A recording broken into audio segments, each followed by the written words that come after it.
আল্লাহ নবী 63 বছরের জিন্দেগি থেকে দুনিয়া জমিন থেকে চলে যাচ্ছে। আখিরাতের জমিনে নবী আমার রওনা দিতে লেগেছে। এ যুবক কত ভালোবেসেছে তোমাকে আমাকে, এত আপন দুনিয়া জমিনে কেউ আসেনি আর আসবে না। তোমার মা যেখানে তোমায় ভুলে যাবে, তোমার বাপ যেখানে ভুলে যাবে, তোমার পীর তোমার মুর্শিদ যেখানে ভুলে যাবে, সেখানে নূর নবী তোমাকে কিন্তু ভুলবে না। এটা অস্বীকার করার কোনো জায়গা নাই। আল্লাহ নবী নূর নবী দয়া নবীর মতো মহব্বত তোমাকে আমাকে যে দিয়েছে দ্বিতীয় কেউ দিতে পারে না। নবী আমার দুনিয়া জমিন থেকে চলে যাবে। আল্লাহ নবী ইন্তেকালের বিছানায় শুয়ে আছে। হযরতে আজরাইল চলে আসলো, আমার নবী পাকের জিসম মুবারকের উপরে হাত দিল, সিনা মুবারকের মধ্যে হাত দিল। যখনই হাতটা দিয়েছে আল্লাহ নবী বলতে লেগেছে, আজরাইল তুমি আমার বুকের উপরে পাহাড় কেন চাপিয়ে দিলে? আল্লাহ নবী ওই সময় হযরতে আজরাইল আলাইহিস সালাম বলেছিলেন, ইয়া রাসূলুল্লাহ হাবিবাল্লাহ, আমি যত মানুষের জান কবজ করেছি এত আদবের সাথে এত আস্তে আস্তে কারো সঙ্গে করি না, কারণ আপনি আমারও নবী। আপনার সঙ্গে কোনো বিয়াদবি হয়ে গেলে আমাকে আল্লাহ বাঁচাবে না।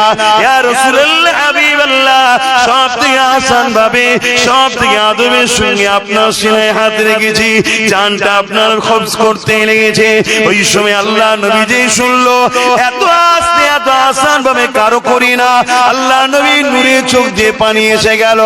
এ যুবক একবার ভাবো তো দেখি, কার জন্য তোমাকে ডাকছি, কাকে পিয়ার করতে বলছি, কার জন্য তোমাকে দাঁড়াতে বলছি, কার দিনের পাহারাদার তোমাকে হতে বলছি। নিজের জীবনটাকে তুমি দুনিয়ার বেঈমান নেতাদের জন্য কাটিয়ে দিলে, দুনিয়ার পেটের জন্য কাটিয়ে দিলে, দুনিয়ার জিন্দেগির জন্য কাটিয়ে দিলে, কিন্তু এক অংশ কি তুমি তোমার রাসূলুল্লাহর জন্য দিতে পারলে না? যে নবী আমার সারা জীবনটা তোমার আমার জন্য কেঁদেছে, এখনো রওজা মোবারকে তোমার আমার নাজাতের জন্য কাঁদছে। আরো জোরে বলুন সুবহান। মুসলমানের ছেলে মেয়েরা, তরুণেরা, বাপেরা, এ নবী পাকের প্রেমিকেরা, আল্লাহ নবী তোমাকে আমাকে কতটা ভালোবেসেছে, সারা জীবনটা তোমার আমার জন্য কেঁদেছে, আজ রওজা মোবারকে তোমার আমার জন্য কাঁদতেছে। আল্লাহ নবী সশরীরে জিন্দা রয়েছে, এটা তোমার আমার খবরিতে আসবে না, এটা তোমার আমার মেমোরিতে আসবে না, কেন তোমার আমার মেমোরি বড় অল্প। এ যুবকেরা, তরুণেরা, শহীদান আল্লাহ কোরআনে বলেছে জিন্দা, এবং তারা কেমন জিন্দা তোমরা তা জানো না। তাদেরকে আল্লাহ রিজিক দিয়ে থাকে। শহীদান তাদেরকে বলা হয় যারা আমার নবীর দ্বীনের রাস্তায় নিজেকে কুরবান করে দিয়েছে। নবীর দ্বীনের রাস্তায় যারা কুরবান হয়ে যায় তাদেরকে শহীদ বলা হয়। শহীদ যদি জিন্দা হতে পারে, তাদের কবরে যদি রিজিক হতে পারে, যার কদমে কুরবান হওয়ার জন্য জিন্দা হতে পারে, সেই নবী পাক তাহলে কিভাবে জিন্দা রয়েছে? এ যুবকেরা, তরুণীরা, বাপেরা, এ নবী পাকের প্রেমিকেরা, আমার নবী পাক সাল্লাল্লাহু আলাইহি ওয়াসাল্লামের একজন তাবী ছিলেন। এমন সময় দেখা যায়, এই যে যখন মদিনা নববী শরীফের উপরে হামলা করেছিল, ওই সাহাবীটা আমার নবী পাকের রওজা মোবারকের ভেতরে প্রবেশ করে দিয়ে নিজের জানকে বাঁচাবার জন্য লুকিয়ে যায়। এই যে 3 দিন মদিনা নববী শরীফকে বন্দী করে রেখেছিল, 3 দিন নামাজকে বন্ধ করে দিয়েছিল, মদিনার আযান ইকামতকে বন্ধ করে দিয়েছিল। যখন কারবালার আলোচনা হবে, বিস্তারিত হবে, এখন যেটা বলতে চাইছি, এই যুবকেরা 3 দিন পরে যখন এজিদের সৈন্যবাহিনী সরে যায়, ওই সাহাবীটা বাইরে বেরিয়ে বলেছিল, হে নবীর অনুসারীরা, নবীর প্রেমিকেরা শুনে রেখে দাও, 3 দিন মদিনা নববী শরীফের আযান ইকামত নামাজ বন্ধ ছিল ঠিকই, কিন্তু আমি নবী পাকের রওজা মুবারকের ভেতর থেকে প্রতিটা ওয়াক্তে নামাজ, আযান ইকামতের আওয়াজ ভেসে আসতো। আরো জোরে বলুন সুবহান।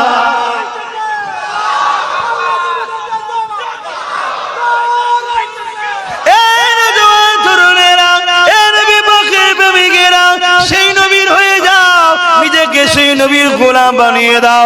যতদিন বাঁচবে বাকি জীবনটা আমার রাসূলুল্লাহর পাহারাদার হয়ে যাও, আমার নবীর দ্বীনের পাহারাদার হয়ে যাও, আমার নবী পাকের পক্ষে দাঁড়িয়ে যাও। মৃত্যু অবশ্যই একদিন না একদিন আসবে, তবে আমার নবীর পক্ষে দাঁড়িয়ে যদি মরণ তোমার নসিবে হয়, এই মরণটা কত সুন্দর না হবে। জান বেরোতে দেরি হবে, তার আগে আল্লাহ তোমাকে জান্নাতটা দেখিয়ে দেবে। এ নবীর গোলাম, তুই নবী নবী নবী নবী করেছি, নবীর দ্বীনের পাহারাদার হয়েছিলি, নবী রাসূলুল্লাহ জন্য তুই কথা বলেছিলি, আমি আল্লাহ তোর ঠিকানা এটা বানিয়ে দিলাম। তুমি কতটা না কামিয়াবি হয়ে যাবে, নাই তুমি মারা যাবে। লোক মুসলমান মনে করে জানাজা তো দিয়ে আসবে, মিনহা খালাকনাকুম ওয়া ফিহা নুঈদুকুম ওয়া মিনহা নাখরুজুকুম তারাতান উখরা বলে মাটি তো দিয়ে আসবে, কিন্তু জানো জানো ওই কবরের জমিনে জাহান্নামের একটা গর্ত হবে, 99টা সাপ হবে। কতটা না খারাপ হয়ে যাবে এই মরণটা। এই যুবককে আল্লাহ তো পরীক্ষার জন্য একটা জান দিয়েছে। আমার নবী সাহাবারা যখন নবী পাকের জন্য জান দিত, রাসূলুল্লাহর জন্য নিজেকে কুরবান করে দিত, ওই সময় অন্য ভাইরা যখন জিজ্ঞাসা করত, ভাই এখন আপনি কি রকম লাগছে নিজেকে, ওই সময় সাহাবা হুজুররা বলতেন, আরে নবীকে আল্লাহ পাক আমায় একটা জান দিয়েছে, ওই জানটা নবীর জন্য দিয়ে দিলাম। আল্লাহ যদি আমাকে 1000টা জান দিত, জিন্দা করত, 1000 বার জান দিত, আমি আমার রাসূলুল্লাহর জন্য 1000টা জানকে কুরবান করে দিতাম। এ নবী পাকের প্রেমিকেরা, আকীদা ঠিক করো, কেননা আখেরি জামানা আল্লাহ নবী জানিয়ে দিয়েছেন হাতের তালুতে আগুন রাখা সহজ হবে, ঈমান বাঁচানোটা তার থেকে বেশি কষ্ট হবে। হাতে তালুতে আগুন রাখাটা কত কষ্ট, তার থেকে বেশি হলো ঈমান রাখাটা বড় কষ্ট হবে। সেদিন আবু জেহেল আমার নবী পাকের বিরুদ্ধে প্রপাগান্ডা চালিয়েছিল, মিথ্যা মিথ্যা প্রচার চালিয়েছিল। এ যুবকেরা, তরুণেরা, আমার নবী পাককে বারবার ক্ষতি করার চেষ্টা করেছিল, এমনকি কুয়া খুলে নবী পাককে ফেলতে চেয়েছিল। হতভাগা বেঈমান নিজেই পড়ে গিয়েছিল। পৃথিবীর সমস্ত জায়গা থেকে রশি নেওয়া হয়েছে, আবু জেহেলকে তোলার জন্য তুলতে পারেনি, কিন্তু আমার নবী পাক যখন নূরের হাতটা বাড়িয়ে দিয়েছে, আবু জেহেল হাত পেয়ে গেল, উঠে চলে আসলো। সে ওয়াদা করেছিল মুহাম্মদ কলেমা পড়ে নেব, কিন্তু সে উঠার পরে আমার রাসূলুল্লাহকে জাদুকর বলেছিল। আজও আমাদের কওমের মধ্যে কিছু লোক আছে, এরা সত্যকে শোনার পর পরিবর্তন হতে চায় না, সেই গোলামি করতে চায়, দলবাজি করতে চায়। এই যুবকেরা, দল যদি করতে হয় আমার রাসূলুল্লাহর জন্য করো, কেন আল্লাহ জানিয়ে দিলেন লাকাদ কানা লাকুম ফি রাসূলিল্লাহি উসওয়াতুন হাসানাহ, তোমাদের সবকিছুর মডেল হলো মুহাম্মদ রাসূলুল্লাহ। তুমি যদি দল করো রাসূলের জন্য করো, কাউকে যদি ভালোবাসতে রাসূলের জন্য ভালোবাসো, কারো যদি সমালোচনা করতে হয় রাসূলুল্লাহর জন্য করো। এই যুবকেরা, সেদিন আবু জেহেল মুনাফিক তৈরি করেছিল, রাইসুল মুনাফিক আব্দুল্লাহ ইবনে উবাইকে লাগিয়েছিল, জুলখাইসা তামিমিকে লাগিয়েছিল, কিন্তু তারা গোপনে গোপনে কাজ করত। আজকে যারা আবু জেহেল আছে, তাদের ভণ্ডমির দোকানকে টিকাবার জন্য তারাও কোটি কোটি ডলার টাকা খরচ করে নামদারি বক্তা মুলি সাহেব পীর সাহেবদের ঘরে লাগিয়ে দিয়ে আমার নবী পাকের সামনে কুস্তাগি করে এই সরল পিরান খেটে খাওয়া সাধারণ মুমিন মুসলমানদের অন্তর থেকে নবীর প্রেমকে, আদবকে কমাতে চাইছে। তারা দেখবেন নামাজের বেলায় হাজারো বলি বলে, রোজার বেলায় হাজারো ওয়াজ করে, কোরআনের শিক্ষার বেলায় হাজারো ওয়াজ করে, সব কিছুর বিষয়ে বলে, আমার রাসূলুল্লাহর বিষয়ে বলতে চাই না। যদিও নবী পাকের বিষয়ে মুখ খোলে, আল্লাহ নবীকে আমাদের মতো মানুষ বলে, আল্লাহ নবী মরে গেছে বলে, নবী পাক শাফাআত করতে পারবে না বলে, নবী পাক ইলমে গায়েব জানে না বলে। এই যুবক, আজ তোমাদেরকে আমি জিজ্ঞাসা করি, আল্লাহ নবী মানুষের অন্তরের খবর জানে না, জানে না? আওয়াজ দিয়ে বলেন। আকীদা ঠিক আছে তো নাকি? কিন্তু এখানে শিখাতে লাগবে আমার রাসূলুল্লাহ অন্তরের খবর জানে, আল্লাহ নবীকে জানিয়েছেন, এই শিক্ষা দিয়েছেন, আল্লাহ পাককে কেউ শিক্ষা দেয়নি। আল্লাহ অন্তরের খবর জানে, নবীও জানে, তবে আল্লাহ নবীকে জানিয়েছে, তাই নবী আমার জানতে পেরেছে। আল্লাহ নবীর সাহাবাদের জীবন আদর্শ দেখুন, কত জুলুম অত্যাচার হয়েছিল, কি জন্য হয়েছিল? তারা আবু জেহেল উতবা সাইবাকে ছেড়ে দিয়ে আমার রাসূলুল্লাহকে মহব্বত করে নিয়েছিল, আমার নবী পাককে আপন করে নিয়েছিল, আমার নবীর হায় হ্যাঁ বলেছিল, আমার নবীর নাই না বলেছিল। আর ইসলাম কাকে বলে? আমার নবীর উঠা বসা, আমার নবীর চাল চলন, আমার নবীর কথাবার্তা, আমার নবীর আদেশ নিষেধ, আমার নবী যা করেছে ওটাই তো ইসলাম। আমার নবী যেটা করতে নিষেধ করেছে ওটা ছেড়ে দিয়া তো ইসলাম। আল্লাহ কোরআনে তো এটাই বলতে লেগেছে, মা তাকুমুর রাসূল ফাখুযুহু ওয়া মা নাহাকুম আনহু ফান্তাহু। হে বিশ্বের মানুষেরা, আমি তোমাদের স্রষ্টা, তোমাদের রব, তোমাদের মালিক আল্লাহ। আমি তোমাদেরকে জানিয়ে দিলাম, আমার মুহাম্মদ রাসূল যা দিচ্ছে মেনে নাও, যা ছাড়তে বলেছে ছেড়ে দাও। নবী যা আদেশ করেছে মেনে নাও, নবী যা নিষেধ করেছে ছেড়ে দাও। তার আগে যে আয়াতটা দিয়ে শুরু করেছিলাম, আল্লাহ আমাদেরকে সৃষ্টি করেছে কি জন্য? একমাত্র কারণ, ইল্লা লিয়াবুদুন, আল্লাহ পাকের দাসত্ব করার জন্য। আমার মালিক আল্লাহ, আপনার দাসত্বটা কি? আমার আল্লাহ বলছে মডেলকে ফলো করো, নবী যা করছে করো, নবী যা ছাড়তে বলেছে ছাড়ো, নবী যা নিষেধ করেছে ছেড়ে দাও, নবী যা আদেশ দিয়েছে ধরে নাও, এটাই হবে আমি আল্লাহ আমার দাসত্ব। যে যত বেশি নবীর নকশা কদমে চলবে, সে তত বেশি আমার দাসত্ব করবে। মনে রাখবে, আমার কাছে কার কত টাকা আছে সে সম্মান বেশি পাবে তা নয়, এ কত সুন্দর দেখতে সে সম্মান পাবে তা নয়, কারণ সবকিছুই তো আমি দিয়েছি, আমি দিয়েছি, আমি দিয়েছি। হতে পারে আমেরিকার প্রেসিডেন্ট, আমি তো তাকে বানিয়েছি, হতে পারে হিন্দুস্তানের বাদশা প্রেসিডেন্ট, আমি তো তাকে দিয়েছি। কিন্তু মনে রাখবে, আমার কাছে সে তত বেশি প্রিয় যে যত বেশি আমার দাসত্ব করবে। আরো জোরে বলুন সুবহান ইসলাম। আমার অজয় অসুবিধা হচ্ছে, এই দায়িত্ব কি আমাদের যুবকরা নেবে না? ভাবো, কি মুখ দেখাবে কিয়ামতের দিন? কি মুখ দেখাবে? একটু হলেও তো আগিয়ে আসো, একটু সরে সরে আসা যাবে, একটু সরে সরে আসা যাবে না? দেখো না, দুরূদ শরীফ আল্লাহুম্মা সাল্লি আলা সাইয়্যিদিনা। তাড়াতাড়ি, দেরি করুনি, দেরি করুনি, অনেক কিছু কথা বলবো।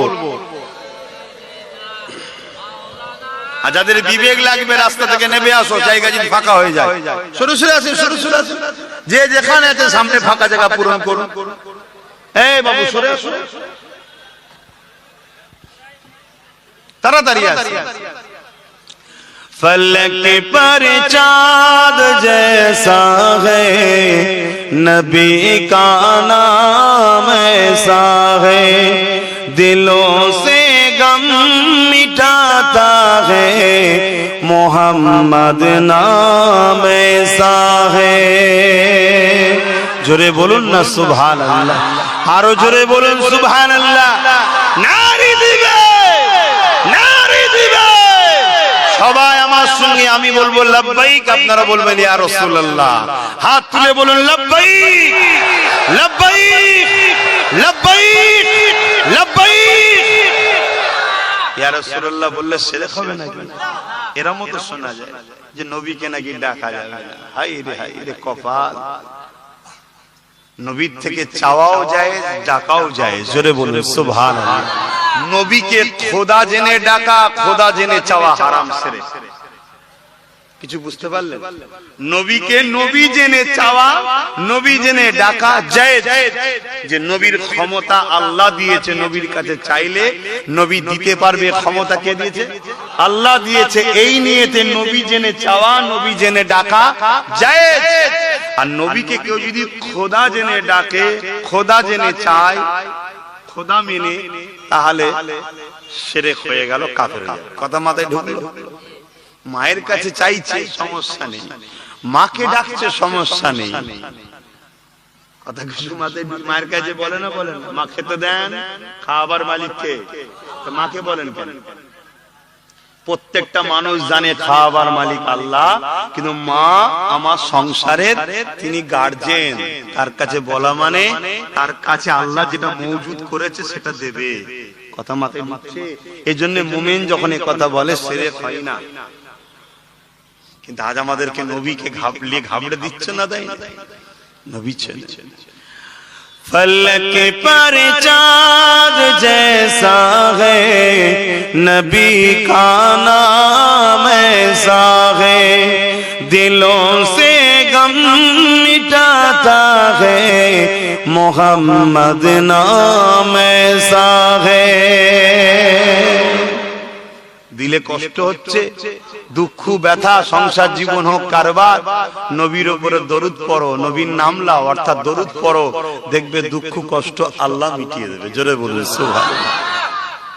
যদি ভাত খেলে, আপেল খেলে, খাবার খেলে যদি পেট ভরতে পারে, মন শান্তি হতে পারে, আর এই সব তৈরি হয়েছে যে নামের খাতিরে, সেই নাম নিলে অন্তরে শান্তি হবে না। কথা মাথায় ঢুকছে? কোথায় আমাদের কারো সরাচ্ছে বুঝতে পারছেন তো? নবীকে ধরুন, নবীকে ধরুন, নবীকে ধরুন। দাওয়াত করবেন কি না করবেন পরের কথা। এসেছি যখন একটু হুজুরকে কথা বলবো, অসুবিধা হচ্ছে। বাকি আরো যতক্ষণ থাকবো হুজুরের কথা বলবো, শুনবেন। फलक पर चाँद जैसा है, नबी का नाम ऐसा है, दिलों से गम मिटाता है, मोहम्मद नाम ऐसा है। ये दिल जब गम का मारा हो, मोहम्मद याद आता है। ये दिल जब गम का मारा हो, मोहम्मद याद आता है। जुदा जब कोई प्यारा हो, मोहम्मद याद आता है। যখন কেউ আপনজন চলে যায়, বাপ হোক, মা হোক, পরিবার হোক, ভাই হোক, দেখবেন হুজুরের কথা মনে পড়ে যে আমার হুজুরের আব্বা ছিল না, চলে গিয়েছিল, হুজুরের আম্মা চলে গিয়েছিল, মনে সান্ত্বনা আছে, তাই না? খিদা লাগলে যদি না খেতে পায়, মন সান্ত্বনা হয়, আরে হুজুর 3 দিন পেটে পাথর বেঁধেছিল, আমার না একবার হয় না। এই হুজুর আসে মনের মধ্যে, এটা তো মুমিনের লক্ষণ। আর হুজুর যার মধ্যে নেই, অমনি সে হারাম খাবার ধান্দা করে, কাজ ঝেড়ে খাবো, কাজ চুরি করে খাবো, এইদিকে মন চলে যায়, ঠকে যায়। আর যার মধ্যে হুজুর আছে, বিপদে পড়লেই, কষ্ট আসলেই হুজুরের কথা ইয়াদ হয়। জোরে বলুন সুবহানাল্লাহ। ए दिल जब गम का मारा हो, मोहम्मद याद आता है।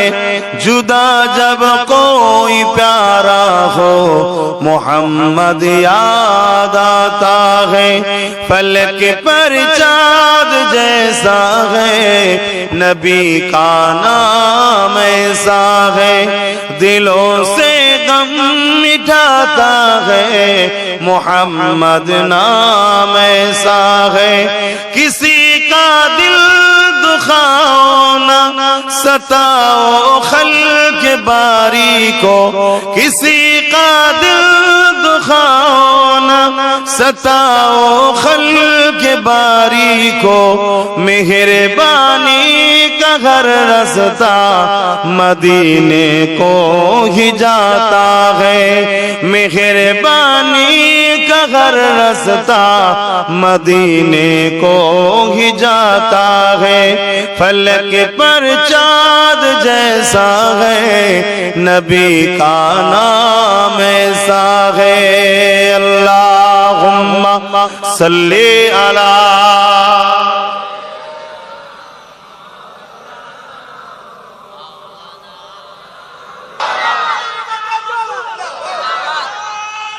আল্লাহু আকবার। আমি জানি এগুলো ভালোবাসার নিদর্শন, তাকবীর দিচ্ছেন, মহব্বতে দিচ্ছেন। কেন আমার নবীর কথা শুনে আমরা শুকরিয়া আদায় করছি। আল্লাহ, আল্লাহু আকবার। আল্লাহ আপনি কত মহান, কত বড়, যে আপনি আপনার হাবিবকে কত শান ওয়ালা বানিয়েছেন। তাই তো তাকবীর দিচ্ছি, আল্লাহু আকবার। বানানে ওয়ালার তারিফ করছি যে আপনি সবথেকে বড়, যিনি রাসূলকে এত শান ওয়ালা বানিয়েছে। জোরে বলুন সুবহানাল্লাহ। তো বাপ জান আমার, কিন্তু সময়ও তো কম, তাই একটু ছোট ছোট করে বলছি।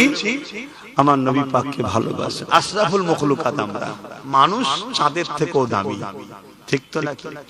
আল্লাহ পাক মানুষকে চাঁদের থেকেও সম্মানিত করেছে, সূর্যের থেকেও সম্মানিত করেছে, এমনকি ফেরেশতাদের থেকেও শ্রেষ্ঠ মানুষ। পয়দা সূত্রে সে মুসলিম ঘরে জন্ম হোক, অমুসলিম ঘরে জন্ম হোক, আল্লাহ সবাইকে শ্রেষ্ঠ করে পাঠায়। দুনিয়ার কাদামাটিতে যে জড়িয়ে গিয়ে নিকৃষ্ট হয়েছে তাকে আল্লাহ বলেছে চতুষ্পদ জন্তু থেকে নিকৃষ্ট। আর দুনিয়ায় থেকে কাদামাটি যে লাগাই না, নবীর প্রেম ভালোবাসা লাগিয়ে গেছে, আল্লাহ তাকে শ্রেষ্ঠত্বের মুকুট পরিয়ে জান্নাতে রাখবে। জোরে বলুন সুবহানাল্লাহ। কিন্তু শ্রেষ্ঠ মানুষ জন্ম হয়, কথা মাথায় ঢুকলো?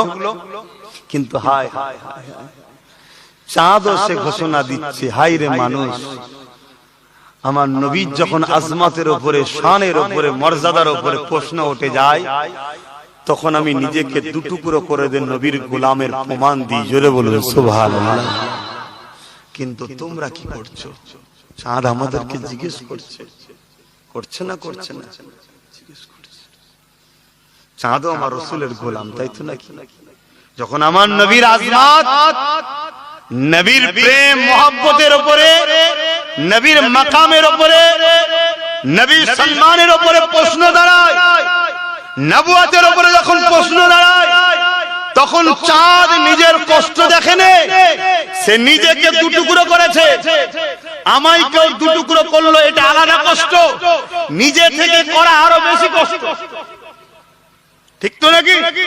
চাঁদ কিন্তু নিজে থেকে নিজেকে দুটুকরো করেছে, জানেন না? আবু জেহেল বারবার চেষ্টা করেছে আমার নবীকে অপমান করতে, নবীকে মিথ্যা প্রমাণ করতে, নবীকে জাদুঘর বানাতে, নবীকে ঝুঁকাবাজ বানাতে, ঝুটাবাজ বানাতে। কেন? যদি একবার বানানো যায় তাহলে আমার ভণ্ডমির ধর্মটা টিকে যাবে। শুনছেন তো নাকি? আজও পৃথিবী জুড়ে হাজারো লোক চেষ্টা করছে, যারা নতুন নতুন করে ভণ্ডমির দোকান খুলেছে, তারা হাজারো চেষ্টা করছে যেমন করে হোক মুহাম্মদ রাসূল অর্থাৎ ইসলামের মেসেঞ্জার, সর্বকালের সর্বশ্রেষ্ঠ মেসেঞ্জার মুহাম্মদ রাসূলকে একবার যদি মিথ্যা বানানো যায়, তার চরিত্রে যদি দাগ লাগানো যায়, তার ক্যারেক্টারে যদি দাগ লাগানো যায়, তার পরিবারের ক্যারেক্টারে দাগ লাগানো যায়, তাহলে আমাদেরও দোকানের খদ্দের যে পালাচ্ছে ওটাকে রুকে দিবা। এই মাথায় ঢুকছে তো নাকি? না বেকার বকছি আমি? চেষ্টা চালাচ্ছে না, চালাই না? কিন্তু সেদিন যখন রাসূলকে মিথ্যা বানাতে চেয়েছিল আবু জেহেল,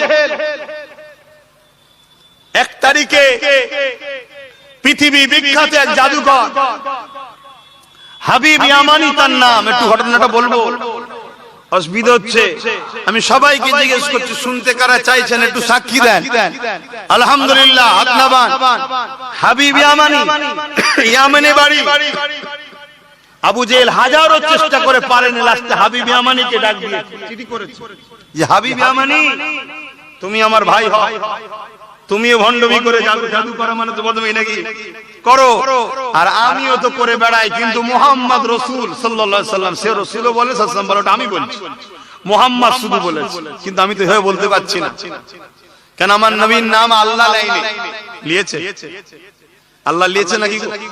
আল্লাহ ইয়া মুসা, ইয়া ইব্রাহিম, ইয়া ইসহাক, ইয়া ইসমাঈল, ইয়া ইয়াকুব নাম লিয়েছে। আমার নবীর কিন্তু নাম আল্লাহ লাইনে যখনই লিয়েছে, শান ওয়ালা, তোহা, ইয়াসিন, মুজাম্মিল, মুদাসসির।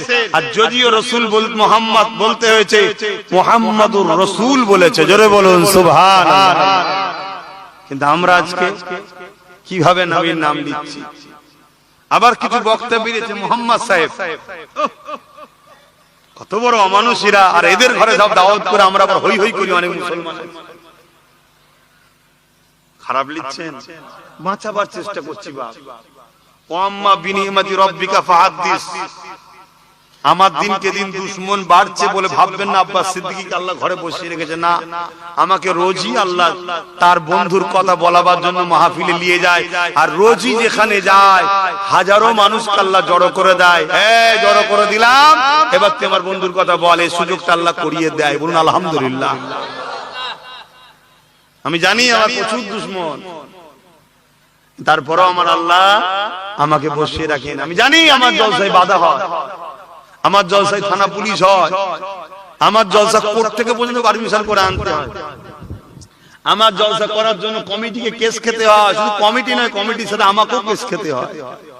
কত কেস খেয়েছি জলসার জন্য। কিন্তু মনে রাখবে, ফেরাউন মিটে গেছে, মুসা নবী মেটেনে। হ্যাঁ, নমরুদ মিটে গেছে, ইব্রাহিম নবী মেটেনে। মনে রাখবেন, হতভাগা আকবর মিটে গেছে, মুজাদ্দিদ আল-পেসানি মেটেনে। কথা কিছু মাথায় ঢুকছে না? ঢোকে না। এজিদ মিটে গেছে, হোসাইন মেটেনে। আমি তো ইনাদেরই গোলাম। আজকে যারা ওই আবু জেহেল, উতবা, সাইবা, এজিদের পক্ষে যারা আছে, এরাও মিটে যাবে, মুস্তাফার গোলাম মিটবে না। এটা মনে রেখে দেবেন। এটা আমার তারিফ করছি না, এই তারিফ আমার করলাম না, মুস্তাফা জানে রহমতের তারিফ করলাম। অর্থাৎ তার গোলাম কখনো মেটে না। জোরে বলুন সুবহানাল্লাহ। আপনারাও গোলাম হন আমার নবীর। প্রত্যেকটা যুবককে বলছি, বাপকে বলছি, মাকে বলছি, বোনকে বলছি, হাত তুলে খোদাকে সাক্ষী দেন। খোদা, আমি আপনাকে সাক্ষী দিচ্ছি, আমি মুহাম্মদ রাসূলের গোলাম। আজ থেকে আমি যা কিছু করব, যা হয়েছে সব ভুলে যা, আমি ভুলে গেলাম, আর করব না, তওবা করছি, আপনিও মাফ করে দেন। আজ থেকে বাকি জীবন যতদিন থাকবো, মুখ খুললে হুজুরের কথা বলবো, কাউকে ভালোবাসলে হুজুরের জন্য ভালোবাসবো, কারোর সঙ্গে লড়াই করতে হলে হুজুরের জন্য করব, অর্থাৎ আপনি যাকে ভালোবাসেন তার জন্য করব। আর নবীর জন্য যা করবেন সবটাই আল্লাহর জন্য করা হয়। জোরে বলুন সুবহানাল্লাহ। কোরআন তার গাওয়া দিচ্ছে, কোরআন তার গাওয়া দিচ্ছে। কথা মাথায় ঢুকছে না? ঢুকে? এই আমার কত সন্দেহ হচ্ছে না? কোরআনের উপর সন্দেহ হচ্ছে? নাউযুবিল্লাহ মিন যালিক, লা হাওলা ওয়ালা কুওয়াতা ইল্লা বিল্লাহ। আমার আল্লাহ বলছে, বান্দা আমি তোদের সারাগের থেকে কাছে। আমার আল্লাহ কি বলছে? বান্দা আমি তোদের সারাগের থেকে কাছে আছি। আর আমার বন্ধু কোথায় আছে জানিস বান্দা? তোদের জানের থেকেও কাছে আছে। জোরে বলুন সুবহানাল্লাহ। আল্লাহকে জিজ্ঞেস করেন না, আল্লাহ আপনি তো মালিক, আপনি তো সৃষ্টিকর্তা, আমাদেরকে সৃষ্টি করেছেন আপনি, আপনি সারাগের থেকে কাছে আর জানের থেকে কাছে মুহাম্মদ রাসূল আপনার বন্ধুকে করলেন কেন? সারাগ কেটে গেলে তবুও তো কিছুক্ষণ ছটফট করে, কিন্তু জানটা বেরিয়ে গেলে তার কোনো থাকে নাকি? জানটা তো আরো বেশি কাছে। নবীকে কাছে দিলেন আপনি, সারাগের থেকে কাছে রইলেন, নবীকে আরো কাছে, জানের থেকে কাছে দিলেন কেন? আল্লাহ বলছেন, বান্দারে, বান্দিরে, আমার বন্ধু তো তোদের ঘরে মানুষ করিয়ে আমার কাছে নিয়ে আসবে। যে মানুষ করে, শিক্ষককে তো আগে আসতে হয়, তাই ছাত্রকে তো পাঠাতেই হবে। তাই আমার বন্ধুকে তোদের কাছে পাঠিয়ে দিয়েছি। জোরে বলুন সুবহানাল্লাহ। তোরা আমার জান্নাতে আসবি, পাক পবিত্র হয়ে আসতে হয়, ট্রেনিং নিয়ে আসতে হয়। আমাকে দেখবি, দেখার আদব কি থাকবে, কিভাবে সালাম দিবি, কিভাবে কথা বলবি, সব ট্রেনিংটা কে দেবে? আমার নবী দেবে। তাই যে ট্রেনিং দেবে তাকে তো কাছেই পাঠাতে হয়। তাই বন্ধুকে তোদের একদম কাছে করে দিয়েছি। জোরে বলুন সুবহানাল্লাহ। আর সেই নবী ছেড়ে দিয়ে আজ আমরা কি করছি? আল্লাহ আমাদেরকে বুঝার তৌফিক দেন। বোন আল্লাহুম্মা আমিন। তা হাবিবে আমানি হুজুরের কথাটা বলে দিই, কারণ সময় হু করে চলে যাচ্ছে। কি গো, বলবো না থাকবো? হাবিব ইয়ামানি কে চিঠি করেছে আবু জেহেল, চিঠি করে বলছে আজকে 8:30টায় মনে জামাত নাকি? তো যাক, আজানের টাইম, আজান হয়ে যাবে, 8:30টায় জামাত। একটু বলতে চাইছি, আমার ভাইগুলোকে একটু শোনাতে চাইছি। কি গো, শুনবে না?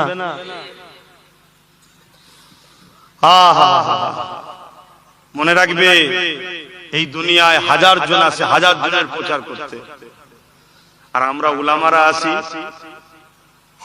দোনো জাহানের সুলতানের প্রচার করতে। সামান্য ছোটখাটো ছিঁড়া কেতান নাই নেতাদের প্রচার যারা করে, তারা যদি ভিআইপি হতে পারে, তাহলে উলামারা কত বড় ভিআইপি, বুঝতে পারছেন? আমার কথা বুঝছেন না? বুঝেন? সামান্য একটা পদ, দুটো পদ, তিনটে পদ, আবার পথ যদি বেচে আকসার চোর, ডাকাত, খুনি, বদমাই, চিটিংবাজ, দোরঠালা বোঝেন না? বাড়ি ঘুরে বেড়ায়, ঘরে থাকার পরও হাজারো অন্য হই হই করছে, আছে না? না, তাতে এর যদি প্রচার করার জন্য কে আছে, তার যদি বলেন ভিআইপি, তো দোনো জাহানের সুলতানের প্রচার করে উলামারা, তারা কত ভিআইপি বুঝতে পারছে। কিন্তু যে যে কোয়ালিটি তাকে সেই কোয়ালিটি হিসেবে দেখে। কথা মাথায় ঢুকছে না? হ্যাঁ, যারা হুজুরকে বোঝে তারা আমাদেরকেও বোঝে, যারা হুজুরকে বোঝে না তারা আমাদেরও বোঝে না। কথাটা কিছু মাথায় ঢুকলো? অনেক বড় কথা বলেছি, ঘরে যাচ্ছি এইটুকু কথা ভাববেন, মাথা ঘুরে যাবে কি কথা বলে গেল। হ্যাঁ, যে যে কোয়ালিটি সে সেই কোয়ালিটির গুরুত্ব বোঝে। আবু জেহেল চিঠি করেছে হাবিব ইয়ামানিকে, যে আসো ভাই, মোকাবেলা করতে হবে মোহাম্মদ রাসূলের সঙ্গে। মোহাম্মদ রাসূল এমন জাদু করছে, যেই মোহাম্মদ রাসূলের সোহবতে বসে সেই মোহাম্মদ রাসূলের দিবানা হয়ে যায়। জোরে বলুন সুবহানাল্লাহ। বদমাইশ ঘুরিয়ে বললেও হলো, কিন্তু সব কথা বলেছে, নবীর কাছে যে যায় সেই পাগল হয়। জোরে বলুন সুবহানাল্লাহ। তাই তো আজকে ইমাম গাজ্জালি হুজুর বলেছেন, তোমরা নবীর প্রেম বাড়াও। নবীর প্রেম বাড়বে কি করে? ইমাম গাজ্জালি বলছেন, নবীর জীবনী পড়ো। যে নবীর জীবনী পড়বে, অর্থাৎ নবীকে দেখবে, যে নবীকে দেখবে সে নবীর দিওয়ানা হয়ে যাবে। জোরে বলুন সুবহানাল্লাহ। হাবিব ইয়ামানি কথা মতো চলে এসেছে। আবু জেহেলকে খুব ভালো মন্দ করে খাইয়েছে, কেন আবু জেহেল জানছে আজকে আমি জিতছি। কেন পৃথিবী বিখ্যাত জাদুকর এসেছে, খাসি থেকে শুরু করে আজ যা হয়, দুম্বা, হরিণ, কিছু বাদ দেয়নি, সব খাইয়েছে। হাবিব ইয়ামানিও খেয়েছে। খেয়ে নিয়ে হাবিব ইয়ামানি বলছে, চলো আমি কিছু কথা আগে মুহাম্মদ সাল্লাল্লাহু আলাইহি ওয়াসাল্লামের সঙ্গে বলবো, তারপরে পরীক্ষা হবে, চলো আগে পরীক্ষা করে দেখি। আমার রাসূল পাক সাল্লাল্লাহু আলাইহি ওয়াসাল্লাম আবু কুবাইস বলে একটা পাহাড় আছে, ওই পাহাড়ের ধারে হাঁটাহাঁটি করছিলেন। আবু জেহেল অনেক লোকজন নিয়ে গেছে, কেন আজকে রাসূল হারবে ও চিন্তা করে নিয়েছে, লোকেদের সামনে তো অপমান হবে। হাবিব ইয়ামানি গিয়ে আবু জেহেল গিয়ে বলছে, মুহাম্মদ সাল্লাল্লাহু আলাইহি ওয়াসাল্লাম তোমাকে ইনি কিছু কথা বলবে, প্রশ্ন করবে, কথা বলো। আল্লাহর নবী বলছেন, কি জানতে চাও বলো। হাবিব ইয়ামানি সে একজন জাদুকর, সে জানে নবীকে আর জাদুকরকে সে জানে। আর আজকে মুসলমানের ঘরে জন্ম নিয়ে আমরা নবীকে এখন জানি না, এক্ষুনি ধরা পড়বে। দেখেন, হাবিব ইয়ামানি জানে জাদু জমিনের উপরে হয়, আসমানে হয় না। তাই হাবিব ইয়ামানি প্রশ্ন করেছে, আসমানে কিছু দেখান। কেন ও জানে জাদুকর হলে আসমানে দেখাতে পারবে না। তাই আমার নবী পাক সাল্লাল্লাহু আলাইহি ওয়াসাল্লাম আসমানের দিকে মুখ করে বলছে, হে হাবিব ইয়ামানি, এই চাঁদটা দেখছো, দুটুকরো করলে হবে? হাবিব ইয়ামানি তো চোখ বড় বড় হয়ে গেছে, পায়ের তলার জমিন নেই আর। আরে চাঁদ তো সবাই জানে মালিক একজন আছে, তাই তো নাকি? সেখানে দুটুকরো করবে কি করে? চাঁদ কোন দুটুকরো হয়? কিন্তু হাবিব ইয়ামানি জানেন কার সঙ্গে কথা বলছিস, চাঁদও তো ইনার গোলাম। জোরে বলুন সুবহানাল্লাহ। কি গো, চাঁদ আমার নবীর গোলাম না গোলাম না? একটু জোরে বলবে না? তাহলে এমন জনকে নেতা বানাও, লিডার বানাও, নেতা হিসেবে মানো, যার ইশারায় সূর্য ডুবছে আবার উঠছে, সূর্য যার গোলাম, তাকে নেতা বানাও। তিনি হলেন মুহাম্মদুর রাসূল। জোরে বলুন সুবহানাল্লাহ। আমি পৃথিবীর কাউকে মানি না, আমি তেনাকে নেতা বলে মানি। তিনার পক্ষে যে থাকে আমি তাকে ভালোবাসি। কথা শেষ। তো ভাইয়ের আমার, হাবিব ইয়ামানি তো চুপ হয়ে গেল। নবী আমার আঙুলের ইশারা করলেন, চাঁদটা দুটুকরো হচ্ছে। জোরে বলুন সুবহানাল্লাহ। শুধু দুটুকরো হয়েছে না, সামান্য ফাট হয়েছে তা নয়। এক চির আবু কুবাইস পাহাড়ের একদিকে, আর এক চির পাহাড়ের ওই মাথায়। কিছু সময়ের জন্য নয়, চাঁদ তো কিছু সময় থাকে ডুবে যায়, কিন্তু এই মধ্যরাত পর্যন্ত এই চাঁদ এইভাবে দুটুকরো হয়ে রয়ে গেল। জোরে বলুন সুবহানাল্লাহ। আমার ভারতবর্ষে কেরলের রাজা চিরামান, অন্য ধর্মের মানুষ, সেই দিনে সেই তারিখে সে বাইরে বসেছিল, আকাশের দিকে যখন তাকিয়ে দেখছে চাঁদ দুটুকরো হচ্ছে, সরে যাচ্ছে, সে ঘাবড়ে গেছে, কি ঘটনা ঘটতে চলেছে। পরে যখন হযরতে মালিক হুজুর কেরলে এসেছিলেন, তখন জানতে চেয়েছিল এই ঘটনার বিষয়ে। তোমরা তো আসমানি কিতাবের জ্ঞান রাখো, কোন কিছু কি জানো? হযরতে মালিক হুজুর বলেছিলেন এটা আমার রাসূলুল্লাহর উংলির ইশারায় হয়েছিল। ইতিহাসটা সব বলেছিল, সময় সংক্ষেপ তাই ছট করে বলছি। চিরামান রাজা দেরি না করে মক্কায় গিয়ে আমার রাসূলুল্লাহর কদমে পড়ে কলেমা পড়ে মুসলমান হয়েছিল। জোরে বলুন সুবহানাল্লাহ। এই তারিখ চীনের বুকেও লেখা আছে। নাসা থেকে বিজ্ঞানীরা গিয়ে এসে বলেছে চাঁদ একবার দুটুকরো হয়েছিল, আরে খুলে বন্যা দুটুকরো মুহাম্মদ রাসূল করেছিল। জোরে বলুন সুবহানাল্লাহ। আরে নবী, লিডার, নেতা তাকে মানো যার রাজত্ব চাঁদেতেও চলে। জোরে বলুন সুবহানাল্লাহ। যার হুকুমের গোলাম চাঁদও করতে বাধ্য হয়। জোরে বলুন সুবহানাল্লাহ। কার পিছনে ছুটছো তোমরা? শ্রেষ্ঠ নবীর উম্মত হয়ে কাকে লিডার বানাও? কার পিছনে দাঁড়াও? লজ্জা লাগে না? একবার ভাবো কিয়ামতের দিন নবীকে কোন মুখ দেখাবে? হারা কাদের পিছনে ঘুরলি? যারা ক্ষমতায় এসে আমার মসজিদকে শেষ করলো, আমার মাদ্রাসাকে শেষ করলো, আমার দ্বীনকে ক্ষতি করলো, আমার উম্মতগুলোকে গরীব বানালো, আমার উম্মতদের ঘরে কেস দিয়ে শেষ করলো, তোরা তাদের পিছনে ঘুরলি? জবাব দিতে হবে না? কথা বলো, এখনো সময় আছে, তওবা করো, পরিবর্তন হও। আজকের দিন থেকে শপথ নাও, বাকি যতদিন বাঁচবো জীবনটা হুজুরের জন্য। যতদিন বাঁচবো নিজের লাভ লুৎফান বুঝবো না, হুজুরের জন্য, হুজুরের জন্য। এটুকু মাথায় রাখো। হাবিব ইয়ামানি এই জিনিস দেখে তো অবাক হয়ে গেল। আবু জেহেল বলছে দেখেছো? হাবিব ইয়ামানিকে বুঝাচ্ছে কত বড় জাদু করছে। হাবিব ইয়ামানি তো জানে আবু জেহেল মূর্খের মতো বকছে। কেন? জাদু কখনো আসমানে চলে না। তাই আবু জেহেলকে বলে চুপ করো, এটা বিদ্যা নিয়ে আননি, যা খুশি বকছে, দাঁড়াও। হাবিব ইয়ামানি আগিয়ে এসে আমার হুজুরকে বলছে আমার মনের মধ্যে একটা কথা আছে, বলো তো। আমি আগে বললাম না হুজুর মনের খবর জানেন না? জানেন? তাহলে সেই দিনের বেঈমান কাফেররাও যেন নবী যে হবে সে মনের কথা জানবে। আজকাল মুফতি মাওলানারা জানে না। আজকাল মুফতি মাওলানা ফতোয়া দেয় আমার নবী নাকি মনের খবর জানে না। সেদিনের বেঈমান কাফেররা জানতো নবী হওয়া শর্ত হলো সে গায়েব মনের খবরও বলতে পারবে। জোরে বলুন সুবহানাল্লাহ। কিন্তু এখানে একটা মসলা হলো কি, নবীকে জানার ক্ষমতা দিয়েছে কে? ক্লিয়ার কথা, আমরা তো সবকিছুটাই জানি আল্লাহ, ঠিক না বেটি? সবচেয়ে বড় কথা মুহাম্মদ রাসূল খোদ নিজেও তো আল্লাহ। জোরে বলুন সুবহানাল্লাহ। কিন্তু আমাদের ঘরে কিভাবে গুমরা করছে, ঘাবড়ে দিচ্ছে। যদি কেউ ধারণা করে হুজুর অন্তরের খবর জানে না, তার ঈমান থাকবে? আমার নবী মদিনা শরীফে একদিন এরকম সমালোচনা হয়েছিল আমার নবীর বিষয়, নবী কতটা জানে না জানে, এই নিয়ে সব সমালোচনা হয়েছিল। আল্লাহ নবী মদিনার নবাবিতে উঠে পড়েছে, উঠে জালালে এসে গেছে, সে বলছে বলো কে কি জানতে চাও বলো, কে কি জানতে চাও বলো, যার যা জানার বলো। হযরত ওমর ফারুক কাঁদছে আর বলছে হুজুর গুস্তাখি maaf করে, আমরা কিছু জানতে চাই না, আমি জানি আপনি সব জানেন। জোরে বলুন সুবহানাল্লাহ। ওই সময় এই মজলিসে একজন ছিল, সে বলেছে এই সুযোগে একটু আমি জেনেই নি। সে উঠে বলছে হুজুর আমি জানতে চাই, সমাজে একটা কথা আছে, আমি জানতে চাই যে আমার যিনি বাবা যাকে ডাকি সে কি আমার বাবা না অন্য কেউ? আচ্ছা বলুন তো এই কথাটা পৃথিবীর কেউ বলতে পারে? কথা মাথায় ঢুকছে? এটা কত গোপন বিষয়, কথা মাথায় ঢুকছে না? আল্লাহ নবী তার নাম ধরে বলে দিল তোমার বাবা যাকে ডাকো এ নয় অমুক হলো তোমার বাবা। কিছু বাকিটা বুঝে পাচ্ছেন তো?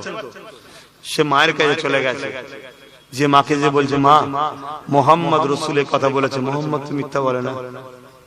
তার মা বলছে ঠিকই, তোর বাপ অনুপযুক্ত ছিল তাই মুখ কালো করে তোকে নিয়েছে। বাকিটা সব বুঝে নিয়েছে। তাহলে কত গোপনের খবর রাসূল পাক সাল্লাল্লাহু আলাইহি ওয়াসাল্লাম সেটাও জানে। কথা বুঝে আসছে?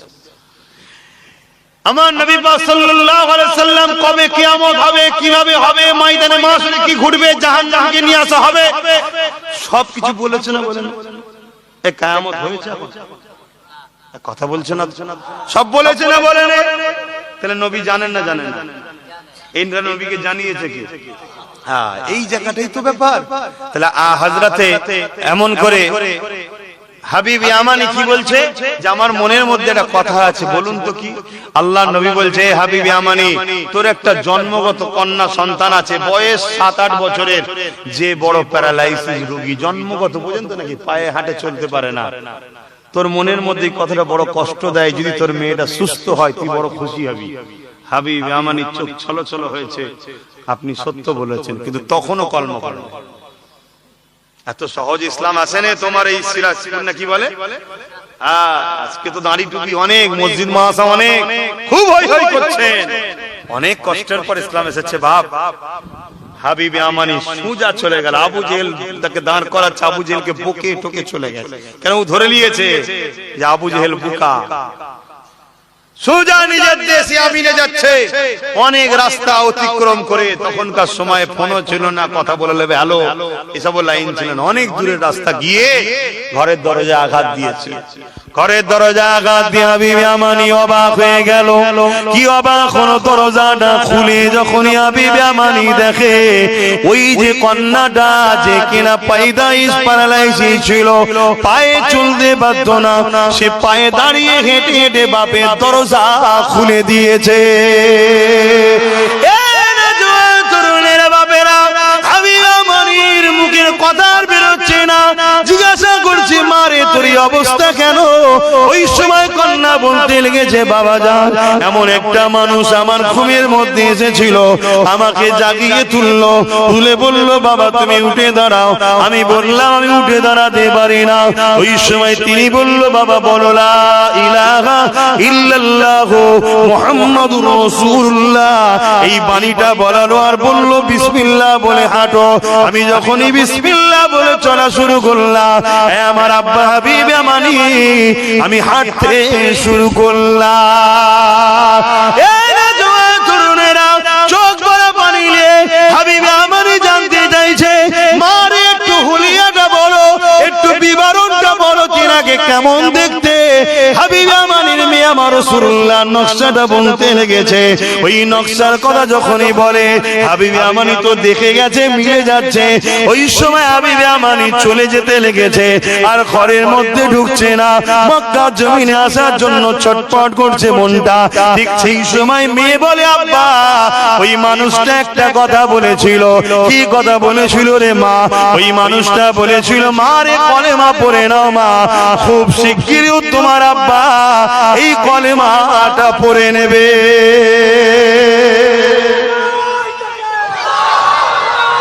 আল্লাহু আকবার, আল্লাহু আকবার। আচ্ছা কে কবে, কে আল্লাহু আকবার, কে কবে কলমা পড়বে না পড়বে আগে থেকে নবী তার মেয়েকে বলে দিচ্ছে। আজান আজান আপনাদের মহল্লায়, এই মহল্লায়, আচ্ছা আজান আজান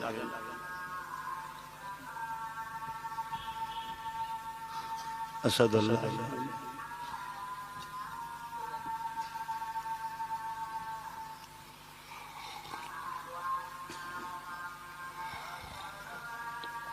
সাল্লাল্লাহু আলাইহি ওয়াসাল্লাম।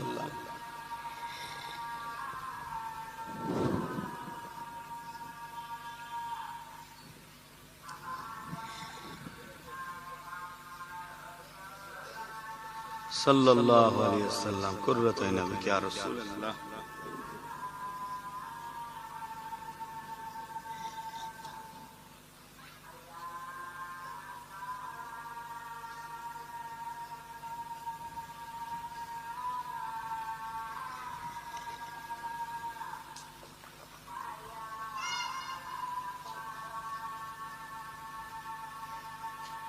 লা হাওলা ওয়া লা কুওয়াতা ইল্লা বিল্লাহ।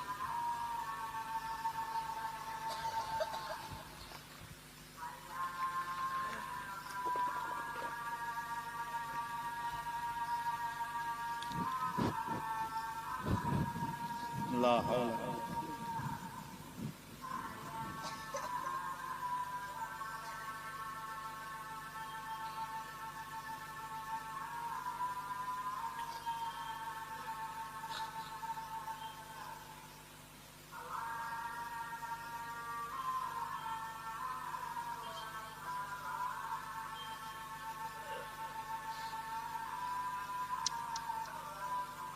আল্লাহু আকবার, আল্লাহু আকবার।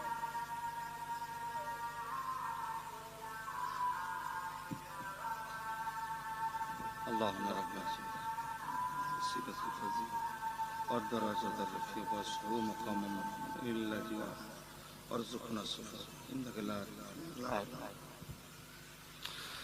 দরুদ শরীফ আল্লাহুম্মা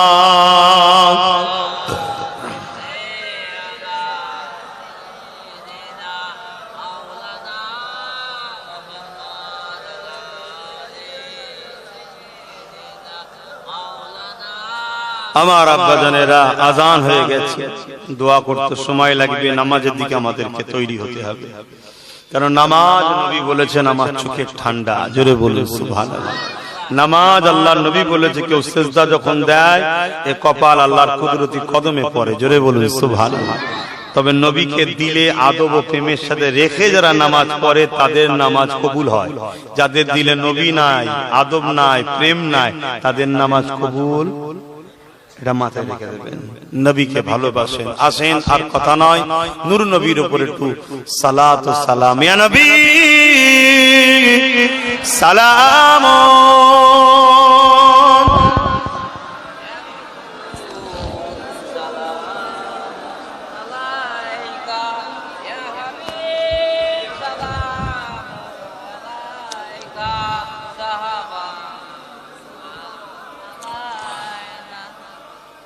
طلع البدر علينا من سنيات الوداع وجب الشكر علينا مدى لله أحدا سلام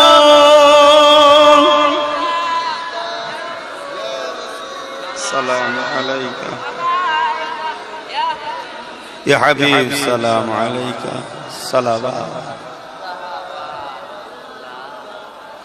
يا نبي مدينة خاطئ সব কিছু পারেন। জোরে বলে কারা কারা মানে দেখতে পাই হুজুর, সাক্ষী দেন, লম্বা করে হাত তোলেন। আলহামদুলিল্লাহ। এই আকীদা রাখবেন, এই আকীদা রাখবেন। কিন্তু আমার নবীকে দেখার ক্ষমতা কে দিয়েছে? আল্লাহ। আমরা দাঁড়িয়েছি কি জন্যে? হুজুরকে সালাম দেবো আদবের সাথে। কিসের সাথে? আদবের সাথে। কেন দাঁড়িয়েছেন? আদবের কথা আছে কোরআন হাদিসে। এখন কেউ বললো তো ঘাবড়ে যান, বললে ঘাবড়ে যান না, যান না। এই তো সমস্যা। এই রকম যদি কেউ কথা বলে যে নবীকে আদব করে দাঁড়ানোর জন্য সমালোচনা করে, জানবেন সে মুনাফিক। সে কি? মুনাফিক।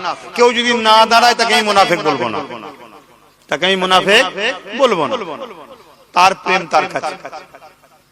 কিন্তু আমার আদবে যদি কেউ মসলা ফতোয়া দিতে যায় তাহলে জানতে হবে গন্ডগোল আছে। সবার বেলায় দাঁড়ায়, নেতা এলে দাঁড়ায়, নেত্রী এলে দাঁড়ায়, ঝান্ডা তোলার বেলায় দাঁড়ায়, আর যিনি না হলে কায়নাত হতো না, তিনাকে সালাম দেওয়া হবে, দাঁড়ানো হবে না, হবে না। সালামের সাথে দাঁড়ানোর একটা সম্পর্ক জড়িয়ে আছে। শোনেন, নবী পাক সাল্লাল্লাহু আলাইহি ওয়াসাল্লামকে সাহাবারা যখন সালাম দিতেন দাঁড়িয়ে দাঁড়িয়ে দিতেন। জোরে বলুন সুবহানাল্লাহ। নবী পাকের কলিজার টুকরি খাতুনে জান্নাত ফাতেমা তাজ-জাহরা রাদিয়াল্লাহু তাআলা আনহা, তিনি যখন সালাম দিতেন দাঁড়িয়ে দিতেন। জোরে বলুন সুবহানাল্লাহ। কোরআনের দিকে তাকিয়ে দেখুন, কোরআনে আল্লাহ বলছেন সাল্লু, দরুদ পড়ো, ওয়া সাল্লিমু, এবং সালাম দাও। দরুদের বেলায় শুধু বলেছে সাল্লু, পড়ো। কি বলেছে? পড়ো। আর সালামের বেলায় কি বলেছে? ওয়াসাল্লিমু, সালাম দাও, তাসলিমা, সবথেকে উত্তম ভক্তি ভালোবাসা আদবের সাথে দাও। জোরে বলুন সুবহানাল্লাহ। তা আদবের দিক দিয়ে সবথেকে উত্তম কোনটা? কারো যদি মনে হয় তো বসে থাকুক না, কিন্তু আমাদের আকীদা উলামায়ে আহলে সুন্নাত ওয়াল জামাআত, চার ইমাম সহ পৃথিবীর সমস্ত মুস্তাহিদ, মুফাসসির, মুহাদ্দিস, তেনারা বলেছেন আদবের দিক দিয়ে উত্তম হচ্ছে দাঁড়ানো এবং আদবের সাথে হাত বাঁধা। কেন? সালাম দিলে হুজুর জবাব দেবে। জোরে বলুন সুবহানাল্লাহ। দরুদ পড়লে নেকি হয়, বসে বসে নেওয়া যায়। নেকি তো বসে বসে নেওয়া যায়। আর হুজুর সালাম দেবে, বসে বসে নেবেন জবাবটা, বসে বসে নেবেন। আমরা সালাম দেবো, হুজুর জবাব দেবে, বসে বসে নেবেন। তাই আদবের সাথে দাঁড়িয়ে যেতে হয়। এজন্য আমরা দাঁড়িয়ে দিই। আমার মুজাদ্দিদ জামান দিয়েছে, কথা বুঝে আসছে। পৃথিবীর যত বড় বড় উলামা হযরত এসেছেন বা আছেন, তারা সব দাঁড়িয়ে দেন। জোরে বলুন সুবহানাল্লাহ।